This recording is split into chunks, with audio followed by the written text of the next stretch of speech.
The story begins in Athens, where Daedalus was celebrated as the finest craftsman and inventor of his age. Despite his brilliance, he was a proud and jealous man. When his nephew Perdix displayed signs of superior talent, Daedalus pushed him off the Acropolis in a fit of envy.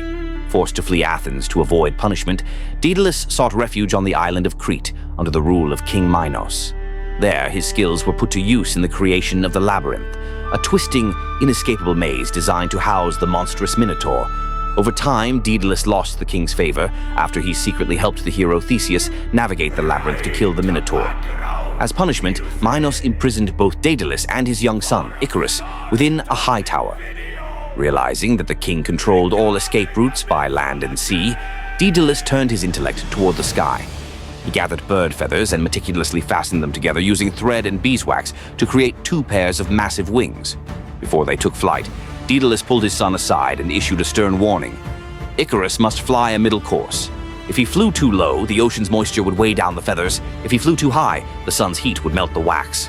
With the wings strapped to their backs, they leaped from the tower and began their flight across the Aegean Sea. At first, Icarus was cautious, but the exhilarating sensation of flight soon filled him with a sense of divine power and overconfidence. Forgetting his father's counsel, he began to soar upward, yearning to reach the heavens.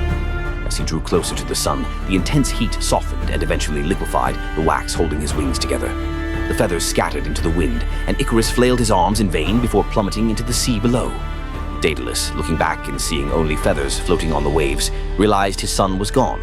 He named the surrounding waters the Icarian Sea in memory of the boy. The grieving father eventually landed in Sicily, where he hung up his wings in a temple to Apollo, forever haunted by the cost of his own ingenuity and the tragedy of his son's hubris.